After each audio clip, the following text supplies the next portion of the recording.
पूर्वोत्तर भारत के 4 करोड़ लोगों की लाइफलाइन कहे जाने वाले सिलीगुड़ी कॉरिडोर को लेकर पश्चिम बंगाल के मुख्यमंत्री शुभेंदु अधिकारी ने एक ऐसा फैसला किया जिसने एक झटके में दुश्मनों के मंसूबों पर पानी फेर दिया।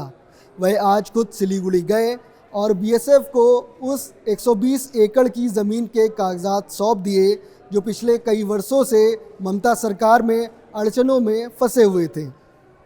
इस वीडियो में हम डिकोड करेंगे कि पश्चिम बंगाल की सरकार ने बीएसएफ को 120 एकड़ की ज़मीन क्यों दी, ममता सरकार में यह बात क्यों फंसी हुई थी और सिलीगुड़ी कॉरिडोर भारत के लिए क्यों इम्पोर्टेंट है। अनएडिटेड के इस खास एपिसोड में आपका स्वागत है। मेरा नाम है विनय त्रिवेदी और मेरे साथ हैं मेरे वरिष्ठ सहयोगी चंदन कुमार। चंदन जी, आपका सबसे पहले तो बहुत बहुत स्वागत है। थैंक यू विनय। और हमारे दर्शकों को आप बताइए कि सिलीगुड़ी कॉरिडोर की जो इतनी चर्चा आज हो रही है और शुभेंदु अधिकारी ने जो एक साहसिक फैसला लिया है और जो देश हित है, राष्ट्र हित को ध्यान में रखते हुए पश्चिम बंगाल की ज़मीन को, उसके कागज़ को बीएसएफ को सौंपा है, तो ये क्यों इम्पोर्टेंट है, हमें बताइए। विनय देखिए, सबसे पहले हम बात करते हैं कि ये सिलीगुड़ी कॉरिडोर है क्या। जी, भारत के बाकी प्रदेश, बाकी हिस्सों से नॉर्थ ईस्ट के राज्यों और सिक्किम को जोड़ने का एकमात्र रास्ता जो है, अगर वो है, वो सिलीगुड़ी कॉरिडोर है जी, जो 22 किलोमीटर चौड़ी और करीब 60 किलोमीटर लंबी है। ये एकमात्र ऐसा रास्ता है कि अगर आपको नॉर्थ ईस्ट में अगर सड़क मार्ग से आपको जाना है तो आपको इसी रास्ते से होकर गुजरना होता है। अगर आपको सिक्किम भी अगर जाना है तो आपको इस रास्ते से होकर गुजरना पड़ेगा। स्ट्रेटजिकली भी भारत के नज़रिए से अगर मैं बात करूं तो ये रास्ता बहुत ही महत्वपूर्ण हो जाता है। अगर सेना को भी कोई भी अपने सामग्री हो या कोई भी ज़रूरी सामान है, अगर उसको अरुणाचल प्रदेश भी लेकर जाना है, अगर सड़क मार्ग से जाना है उसको, तो इस रास्ते से गुजरना ही पड़ेगा उसको। तो इस हिसाब से आप देखो तो हर एक नज़रिए से ये जो रास्ता है भारत की दृष्टि से काफ़ी महत्वपूर्ण है और एक अहम हिस्सा है जिस पे कई सालों से, चूँकि पिछले कई सालों से इस पर राजनीति होती रही है, लेकिन अब वो समय बीत चुका है। अब कायदे से जिसके पास इसका अधिकार जिन लोगों के पास होना चाहिए उन लोगों को ये अब मिल चुका है। विनय जी, अगर हम बात करें, अगर दर्शक जानना चाहें कि सिलीगुड़ी कॉरिडोर की अगर जो सटीक लोकेशन है वो कहाँ पर है और जियोपॉलिटिक्स के हिसाब से देखें तो इम्पोर्टेंट क्यों हो जाती है, ये ज़रा समझाइए। देखिए विनय, आपको मैं क्लियर इसमें समझाऊँ अगर मैं तो जी, इसको हम चिकन नेक भी कहते हैं। और अगर मैं उत्तर की बात करूं तो ये उत्तर में ये नेपाल की सीमा से ये लगा हुआ है।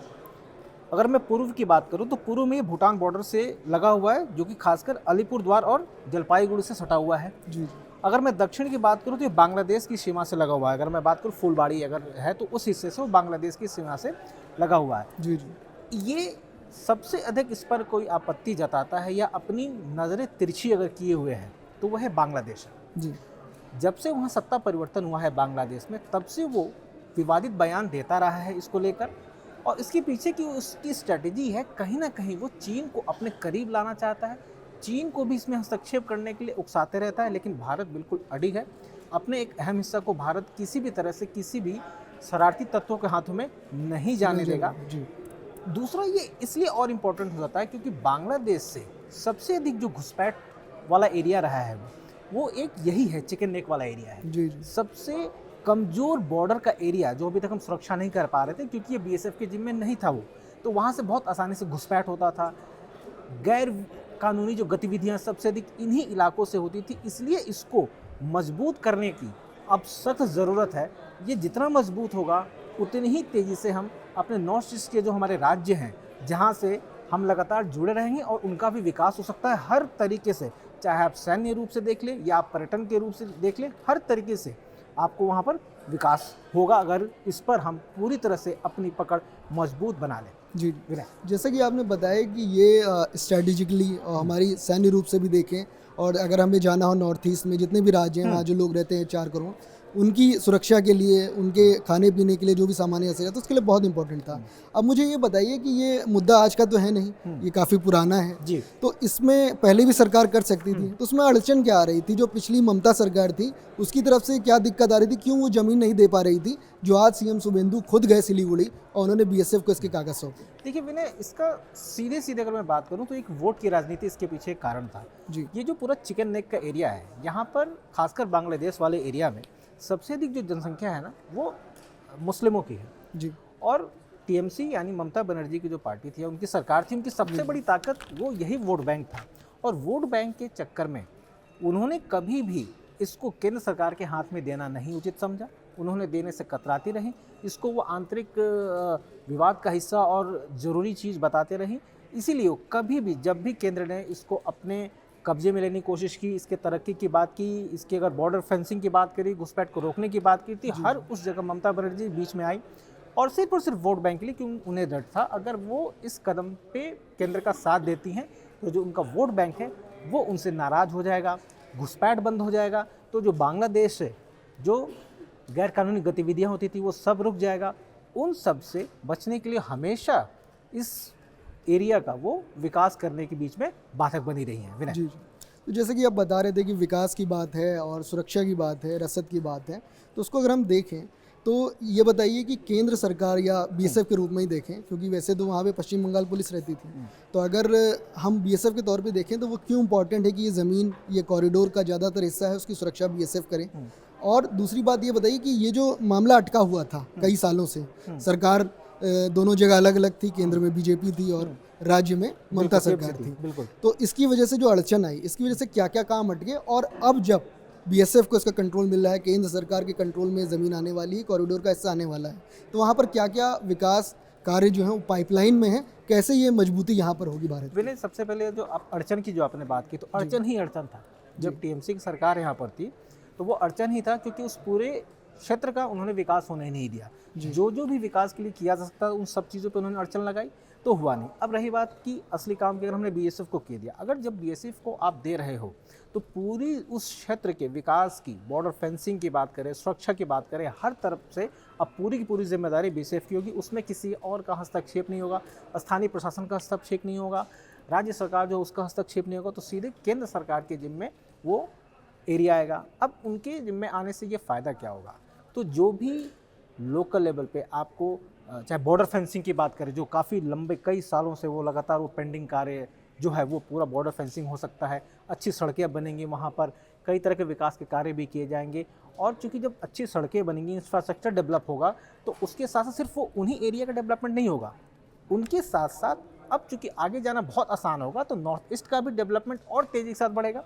साथ में सिक्किम, अगर मैं उत्तर की बात करूँ, अगर आप जाते हो तो वहाँ पर भी डेवलपमेंट का कार्य बहुत तेज़ी के साथ बनेगा। इतना ही नहीं, एक और जो प्लान चल रहा है वहाँ एक ये प्लान है कि आप अंडरग्राउंड रेलवे नेटवर्क तैयार करने की पूरी तैयारी है। उसके पीछे का लॉजिक है, भारत को नॉर्थ ईस्ट से जोड़ने का एकमात्र रास्ता है, इसलिए जो पड़ोसी देश है जो कि नापाक इरादे रखते हैं, उनकी नज़र इस हिस्से पर इसलिए रहती है कि उन्हें पता है कि अगर इस हिस्से को बाधित कर दिया गया तो भारत का जो है नॉर्थ ईस्ट से संपर्क टूट जाएगा, जो कि भारत अच्छी तरह से इस बात को समझ रहा है। इसलिए अंडरग्राउंड रेल नेटवर्क तैयार करने की पूरी बात चल रही है। क्यों है?